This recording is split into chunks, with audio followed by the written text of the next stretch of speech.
ஹரே கிருஷ்ணா. எங்கள் கொலீக்ஸ் நாங்கள்லாம் பேசிகிட்டு இருக்கும்போது எங்கள் கொலீக்ஸ் ஒரு டவுட் கேட்டாங்க. அப்பப்போ நீங்கள் சொல்கிறீங்க ஹோட்டலில் சாப்பிடக்கூடாது அப்படின்னு சொல்கிறீங்க, ஏன்? அப்படி ஹோட்டலில் சாப்பிடும்போது நான் படித்த ஒரு பதிவில் அவங்க என்ன சொல்கிறாங்கன்னா, அந்த தட்டை வந்து இதுக்கு முன்னாடி எத்தனை பேர் உபயோகப்படுத்தியிருக்காங்களோ அத்தனை பேரோட பதிவும் அந்த தட்டில் இருக்கும் அப்படின்னு சொல்கிறாங்க. அவங்களோட எண்ண அலைகள் இருக்கும், அது வந்து உங்களை டிஸ்டர்ப் பண்ணும். அதனால் முடிஞ்ச மட்டும் ஹோட்டலில் சாப்பிட்றத அவாய்ட் பண்ணிக்கிங்க. எப்போவும் வேறு எமர்ஜென்சி வேறு வழியே இல்லைன்னா அப்போ சாப்பிடுங்க அப்படின்னு நான் சொல்லிகிட்டு இருந்தேன். ஆனால் எனக்கு வந்து மேக்ஸிமம் காஃபி வந்து ஒரு சமயம் வெளியில் குடிச்சிட்டு வந்துடுவேன் நான். அப்படி குடிக்கும்போது அவங்க சொல்கிறாங்க, ஹோட்டலில் சாப்பிடக்கூடாது சொல்கிறீங்க, அப்போ ஹோட்டலில் மட்டும் காஃபி சாப்பிட்லாமா? காஃபி சாப்பிட்டா மட்டும் அந்த டம்ளரில் உங்களுக்கு எண்ணெய் அலைகள்லாம் இருக்காதா அப்படின்னு அவங்க கேட்டாங்க. அது நிஜமான வார்த்தை தான். ஆனால் தண்ணிக்கும் காஃபிக்கு பாலுக்கு இது வந்து யார் வேணால் யார் கையில் வேணால் கொடுக்கலாம், அப்படின்னு குடிக்கலாம் அப்படிங்கிறதுக்கு உதாரணம் வந்து பாரதத்துலேயே இருக்குது. ஆனால் சமையல் மட்டும் எப்படி சொல்கிறாங்கன்னா, தீய எண்ணங்களோடு சமைச்சு பரிமாறும்போது அந்த தீய எண்ணெய் அலைகள் நமக்கு வந்து தாக்கும் அப்படின்னு சொல்கிறாங்க. நம்ம வந்து ஹோட்டலில் போகும்போது எத்தனை பேர் குளிச்சிருப்பாங்க, எத்தனை பேர் வந்து ஜுரத்தோடு இருப்பாங்க, எத்தனை பேர் வந்து தீட்டோடு இருப்பாங்க நமக்கு தெரியாது. தீட்டுன்னா வந்து யாராவது இறந்தால் கூட அது ஒரு தீட்டு தான், அந்த 10 நாளும் ஒரு தீட்டு தான். அதே போல் ஏதாவது குழந்தை பிறந்தாலும் அந்த குழந்தை பிறப்பை இப்போ போய் ஹாஸ்பிட்டல் அப்படியே கட்டி பிடிச்சி கொஞ்சிக்கிறாங்களே தவிர, நிறைய வீடுகளில் பார்த்தாக்கன்னா குழந்தை பிறப்பு கூட அது ஒரு தீட்டு தான் அது. ஆனால் நம்ம ஜனங்க சொன்னால் அதை ஒத்துக்க மாட்டாங்க, அதெல்லாம் தீட்டுலாம் இல்லை அப்படிம்பாங்க. ஏன் அப்படி தீட்டுன்னு சொல்லி ஒதுக்கி வச்சாங்க அப்படின்னா, ஹாஸ்பிட்டலில் யார் வேணால் குழந்தைய கொஞ்சலாம் அப்படின்னு இருக்கும்போது அந்த குழந்தைக்கு இன்ஃபெக்ஷன் ஆகுது. குழந்தைக்கு இன்ஃபெக்ஷன் ஆகாது, உடம்புக்கு ஆகாதுங்கிறத தான் அவங்க வேறு விதமாக சொல்லி வச்சாங்க. தீட்டு அது உடம்புக்கு ஆகாது அப்படின்னு அவங்க சொல்கிறாங்க. ஆனால் நம்ம ஜனங்க யாரும் அதை நம்புறதா இல்லை. இதுக்கு வந்து அப்போ காஃபி குடிக்கிறது சரியா அப்படின்னா, காஃபி குடிக்கிறதும் தப்பு தான். ஆனால் சாப்பாடாக காஃபியான்னு கம்பேர் பண்ணும்போது காஃபி வந்து ஓகே.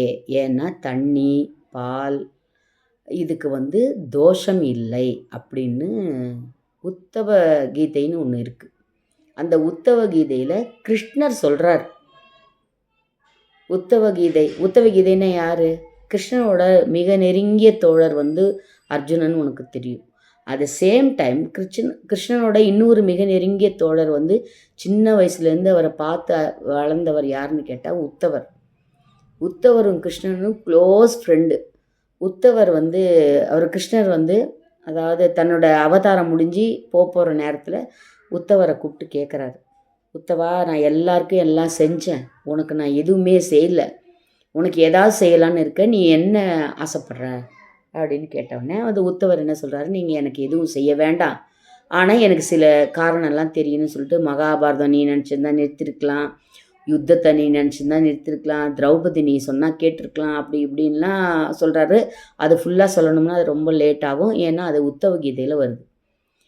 அவர் என்ன சொல்கிறார், எனக்கு எதுவுமே வேணாம், நீ எனக்கு தோழனாக இருந்ததே எனக்கு பெரிய விஷயம் அப்படின்னு சொல்லிட்டு, எனக்கு ஒரே ஒரு வரம் மட்டும் கொடு, நீ கேட்குறதுனால நான் கேட்குறேன், எனக்கு எப்போவாவது தண்ணி தாகம் ஏற்பட்டால் நீ வந்து எனக்கு தண்ணி கொடுக்கணும், நான் நினச்சி நான் உன்னை விரும்பி எனக்கு தண்ணி தாகமாக இருக்குது தண்ணி கொடுன்னு கேட்டால் எங்கே இருந்தாவது எனக்கு தண்ணி வரணும், அதுக்கு மட்டும் நீ ஏற்பாடு பண்ணுன்னு சொல்லி உத்தவர் சொல்கிறார்.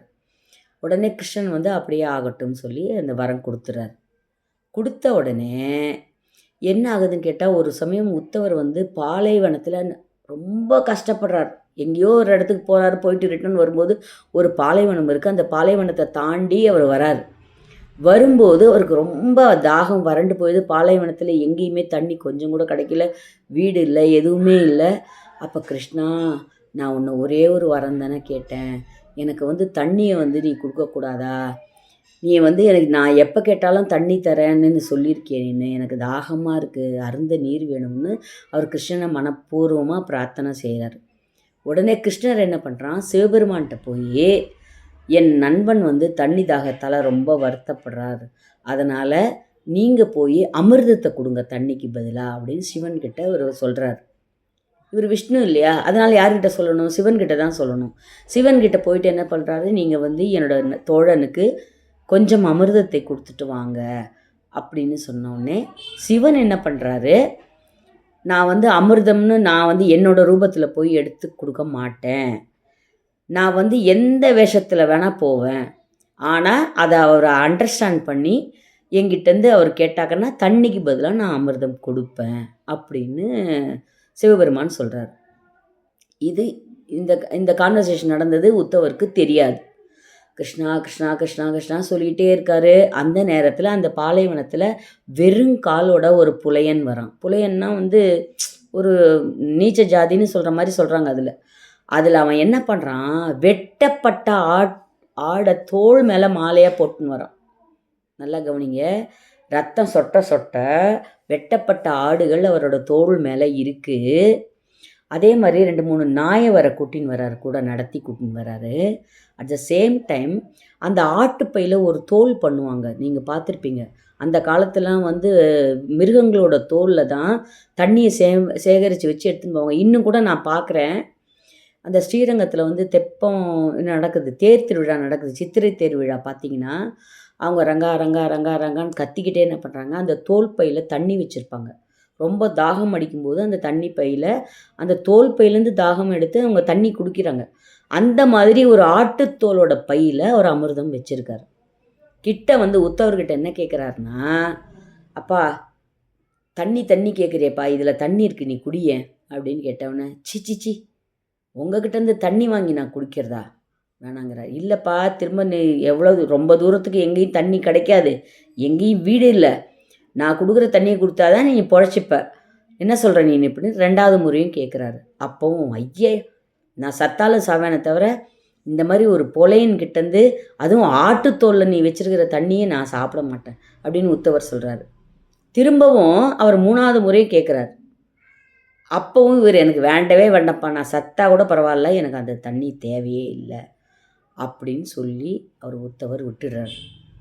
அதுக்கப்புறமா கிருஷ்ணர் வந்து கேட்குறாரு, ஏன் நீ எனக்கு தண்ணி அவன் ஏம்மா நண்பனுக்கு தண்ணி கொடுக்கலன்னு கேட்ட உடனே, நான் தான் எந்த வேஷத்தில் வேணால் போவேன்னு சொன்னேன்ல, ஆனால் உன்னோட தோழன் வந்து எதையுமே யோசனை பண்ணாமல், அதாவது ஒரு பாலைவனத்தில் எப்படி இவன் வருவான், இத்தனை நேரமாக இல்லாதவன் எப்படி இங்கே தோன்றினான், அதெல்லாம் எதையுமே யோசனை பண்ணாமல் ஆட்டுத்தோல் இருக்கிற தண்ணி நான் குடிக்க மாட்டேன், நீ வந்து ஆடெல்லாம் நீ வெட்டி கழுத்துலலாம் போட்டுட்ருக்க மாலை மாலையா, உன்னை பார்க்கவே எனக்கு அருவருப்பாக இருக்குது அப்படின்னு அவர் நிராகரிச்சிட்டாரு. அதனால தான் நான் வந்து அமிர்தத்தை கொடுக்கல அப்படின்னு அவர் சொன்ன உடனே கிருஷ்ணர் வந்து சரி, அவனுக்கு அமிர்தம் சாப்பிடணுங்கிற விதி இல்லை அப்படின்னு சொல்லி நினச்சி விட்டுறாரு.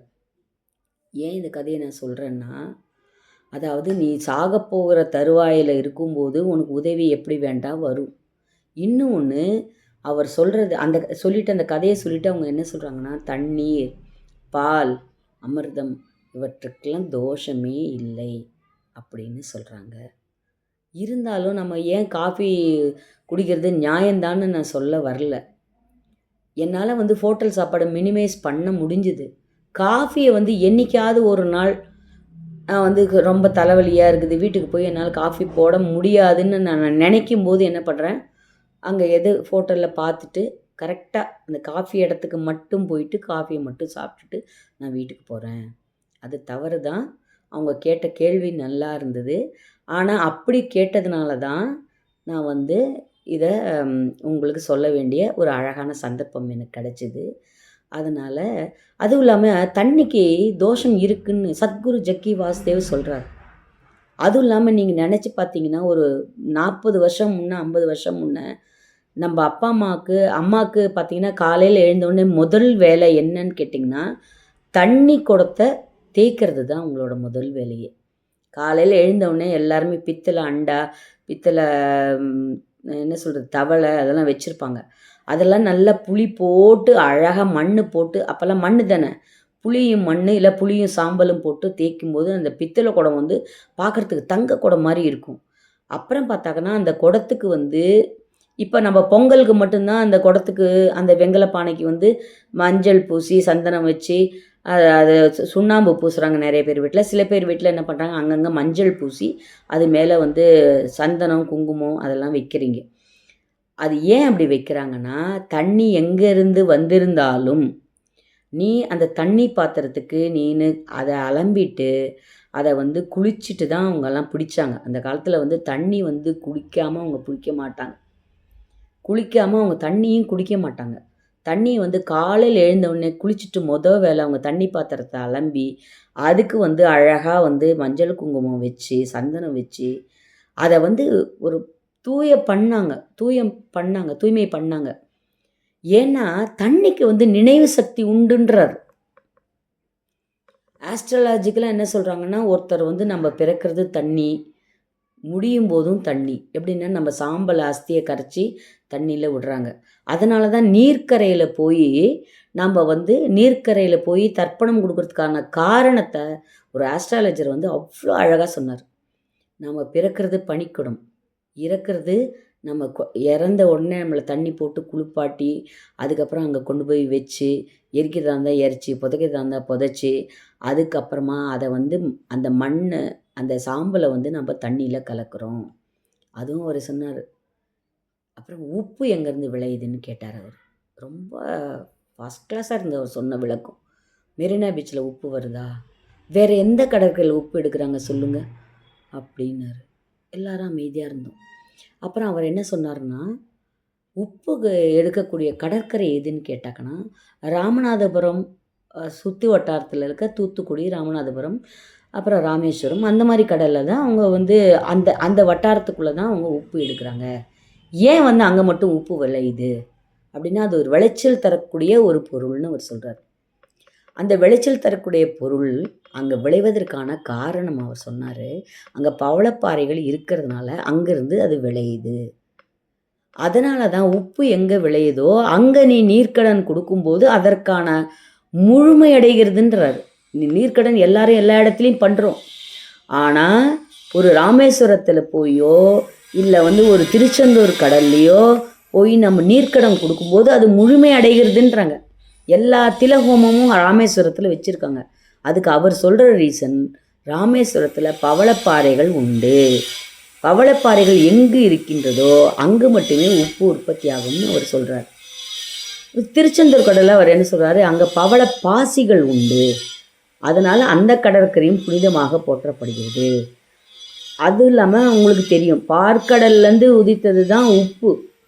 கடையும் போது உருவான ஒரு பொருள், அது உப்பும் உண்டு. அதனால தான் உப்பு வந்து லக்ஷ்மிக்கு வந்து லக்ஷ்மியோடு அதை கம்பேர் பண்ணுறாங்க. அதனால தான் வெள்ளிக்கிழமை அன்றைக்கி உப்பு வாங்கிறது. அதுக்கப்புறம் யாருக்காவது கண் திருஷ்டி பட்டிருந்தாக்கன்னா அவங்க குளிக்கிற தண்ணியில் ஒரு கை உப்பு போட்டுட்டு அது நல்லா கரைஞ்சப்புறமா அதை குளிக்க சொல்கிறாங்க. அப்படி இருக்கும்போது கடல் நீர் வந்து உன் மேலே படும்போது உன் மேலே இருந்த தீவினை அகலுது, திருஷ்டி அகலுது. அப்புறம் உப்பை சுற்றி குழந்தைங்களுக்கு போடுறது எல்லாமே ஏன் உப்பு பண்ணுறாங்க அப்படின்னா, அந்த உப்புக்கு அந்த நெகட்டிவ் வைப்ரேஷனை எடுக்கக்கூடிய ஒரு பொருள், அந்த ஒரு நல்ல குட் வைப்ரேஷன் சொல்லுவாங்க. அந்த குட் வைப்ரேஷன் உப்புல அதிகம், நெகட்டிவ் வைப்ரேஷனை அது நீட்டாக எடுத்துருது. அதை தான் அவங்க வந்து உப்பு வந்து ரொம்ப பிரதானமாக சொல்கிறாங்க. சில பொருட்களுக்கு தோஷம் இல்லை, உப்பு, தண்ணி, பால் அப்படின்னு நான் சொல்லலை. அது வகை வகையாக காலங்காலமாக சொல்லப்பட்டு வருகின்ற ஒரு விஷயம்.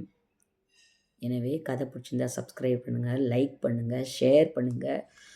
தினப்படி நம்ம தண்ணியை வந்து நம்ம அப்படி தான் குடிக்க சொல்லியிருக்காங்க. நம்ம ஸ்ட்ரைட்டாக இப்போ வந்து அந்த மினரல் வாட்டரை வந்து எல்லார் வீட்லேயும் வந்து ஆரோ வச்சுருக்கோம், அதுலேருந்து நம்ம பிடிச்சி குடிக்கிறோம்.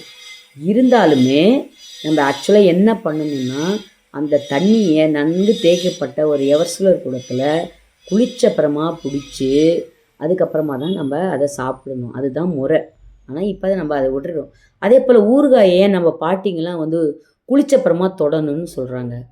குளிச்சப்புறமா நீ ஊறுகாயை தொட்டு அன்னைக்கு எவ்வளோ தேவையோ அதை நீ எடுத்து ஒரு கப்பில் வச்சுக்கணும், அவ்வளோதான். மொத்த ஊறுகாயும் நம்ம அதை டெய்லி தொடக்கூடாது. ஏன்னா ஊறுகாய்க்கு வந்து எந்த தீட்டும் ஆகாது. அப்படி தீட்டாயிடுச்சுன்னா பூச்சி பிடிச்சிருச்சுன்னு சொல்கிறது அதுதான்.